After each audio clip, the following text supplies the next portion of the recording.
Assalamualaikum, welcome to STEM International Publishers. This is Tahira Riaz and today we are going to study Social Studies Class 5 Chapter number 1 which is named as Citizenship.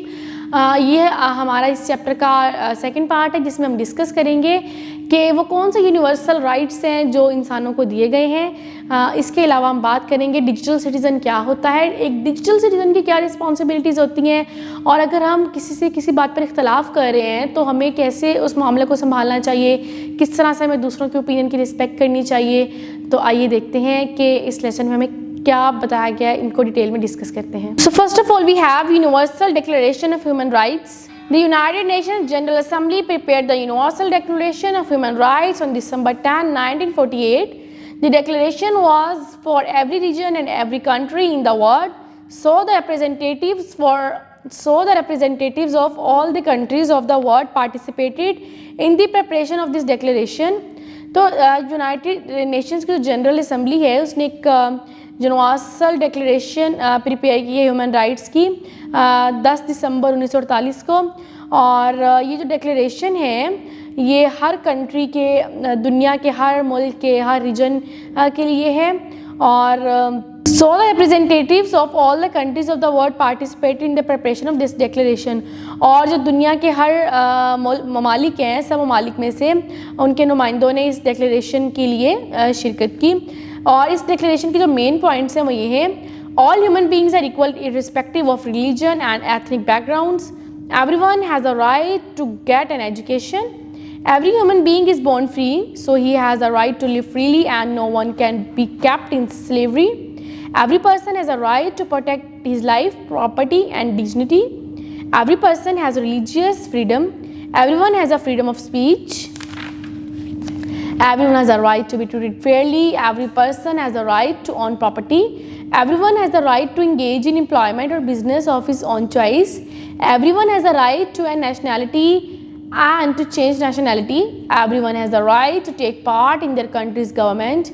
Everyone has a right to an adequate standard of living including food, clothing, housing and health facilities. तो इस declaration में जो main points discuss किए गए थे, जो main points हैं इस डिक्लेरेशन के वो ये हैं कि हर इंसान जो है वो इक्वल है, इस बात से बालातर होकर कि उसका मज़हब क्या है, उसका बैकग्राउंड क्या है। हर इंसान के पास तालीम हासिल करने का हक़ है। हर इंसान आज़ाद पैदा हुआ है तो उसकी मर्ज़ी है कि वो अपनी ज़िंदगी किस तरह से गुजारे, कोई किसी का ग़ुलाम नहीं है। इसके अलावा हर इंसान को हक़ है कि वो अपनी ज़िंदगी को प्रोटेक्ट करे, अपनी प्रॉपर्टी का दिफा कर सके, अपनी डिग्निटी को प्रोटेक्ट कर सके। हर इंसान के पास मजहबी आज़ादी है, बोलने का हक़ है, फ्रीडम ऑफ स्पीच है।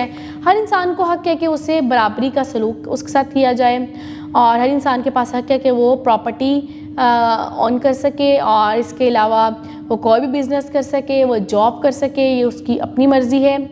इसके अलावा हर इंसान के पास नेशनैलिटी का हक़ है और इस बात का भी हक़ है कि वो अपनी नेशनैलिटी को चेंज कर सके। हर इंसान के पास हक़ है कि वो अपने मुल्क की जो गवर्नमेंट है उसमें शिरकत इख्तियार कर सके। इसके अलावा हर इंसान के पास हक़ है कि वो मुनासिब तर्ज़ ज़िंदगी गुजार सके, जैसे कि अच्छे कपड़े पहन सके, इसके अलावा अच्छा खाना खा सके, अच्छे घर में रह सके और अच्छी जो मेडिकल फैसिलिटीज़ हैं उससे अवेलेबल हो। Next is Nomi.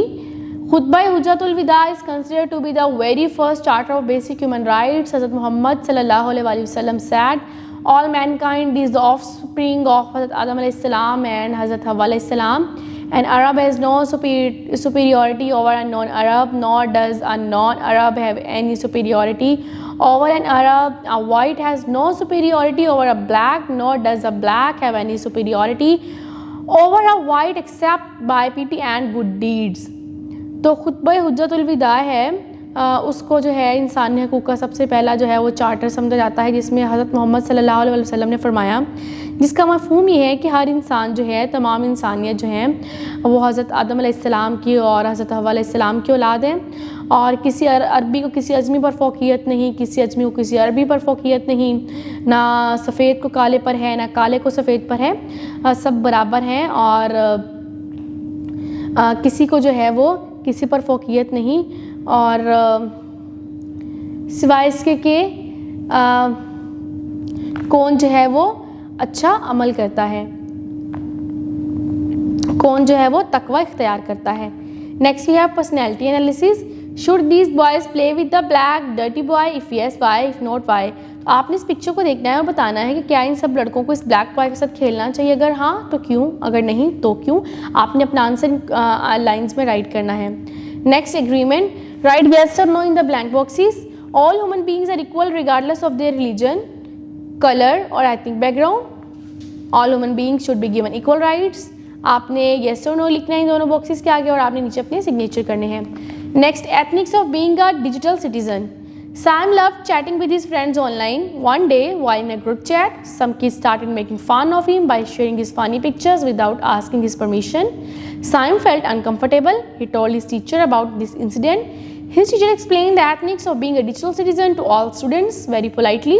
They all promised to become a good digital citizen. तो एक दिन क्या हुआ, साइम अपने दोस्तों से बात कर रहा था, जबकि उसके कुछ दोस्तों ने ग्रुप में उसके कुछ फ़नी पिक्चर्स भेजनी शुरू कर दी उसके परमिशन के बगैर। साइम को ये बात बिल्कुल अच्छी नहीं लगी। He felt very uncomfortable. उसने अपनी टीचर से ये बात डिस्कस की। उसके टीचर ने उसके फ्रेंड्स को बताया कि हमारे बीइंग अ डिजिटल सिटीज़न हमारे कुछ रिस्पॉन्सिबिलिटीज़ होती हैं, कुछ इखलाकियात होते हैं जो कि हम सबको फॉलो करने चाहिए। तो क्या हुआ, सब बच्चों ने टीचर से प्रॉमिस किया कि वो अच्छे शहरी बनेंगे। Digital citizen, a citizen who makes an active use of internet and other means of information technology is called a digital citizen। वो इंसान या वो शहरी जो कि इंटरनेट का इस्तेमाल करता है और इंफॉर्मेशन को शेयर करता है उसको डिजिटल सिटीज़न बोला जाता है। तो आपने प्यारे बच्चों बताना है कि आपने साइम की स्टोरी से क्या सीखा। You have to share your knowledge and you have tell that what did you learn from same story. Next is responsibilities of a digital citizen. This is the age of science and technology and the world has become a global village. People are enjoying the fastest means of communication. Now it is possible for every person to connect with anyone anywhere in the world. Almost everyone is a digital citizen in today's world. So it is very important that we all understand the ethics of being a digital citizen. तो प्यारे बच्चों, ये जो ज़माना है वो science और technology का है। दुनिया जो एक आलमी गांव बन चुकी है। लोग एक दूसरे के साथ इंटरनेट के ज़रिए कनेक्टेड हैं, लेकिन हम सबको पता होना चाहिए कि इंटरनेट पे जब हम इंटरनेट पे अपना मवाद शेयर कर रहे होते हैं, अपना कोई भी कंटेंट शेयर कर रहे होते हैं, तो हमारी कुछ रिस्पॉन्सिबिलिटीज़ भी होती हैं, कुछ अखलाकियात भी होती हैं जिनको हमने फॉलो करना होता है। सो यहाँ पे डिजिटल सिटीज़न की जो कुछ अखलाकियात हैं वो यहाँ मेंशन की गई हैं। Here are some ethics of being a digital citizen. Do not post anything that may hurt someone's feeling. Do not make wrong comments on someone's post. If someone make a wrong comment on your post, do not be abusive. Accept it with a cool mind and improve yourself if she is right. Do not upload anyone's photo without his her permission. Do not spread false information on the internet. Use polite language when talking to people. Do not upload any image or text on the internet that may cause evil in society. तो प्यारे बच्चों, हमें चाहिए कि हम किसी की भी फीलिंग्स को हर्ट ना करें और किसी की पोस्ट के नीचे गलत कमेंट ना करें। और अगर कोई हमारे बारे में गलत पोस्ट करता है, गलत कमेंट करता है, तो हमें बहुत ज़्यादा अब्यूसिव नहीं होना चाहिए। हमें तहम्मुल से मुजाहरा करना चाहिए, कूल माइंड के साथ मामले को देखना चाहिए। और अगर उनकी बात ठीक है तो हमें ख़ुद को इम्प्रूव भी करना चाहिए। किसी की तस्वीर को बिला इजाज़त शेयर नहीं करना चाहिए और गलत मालूमात नहीं शेयर करनी चाहिए।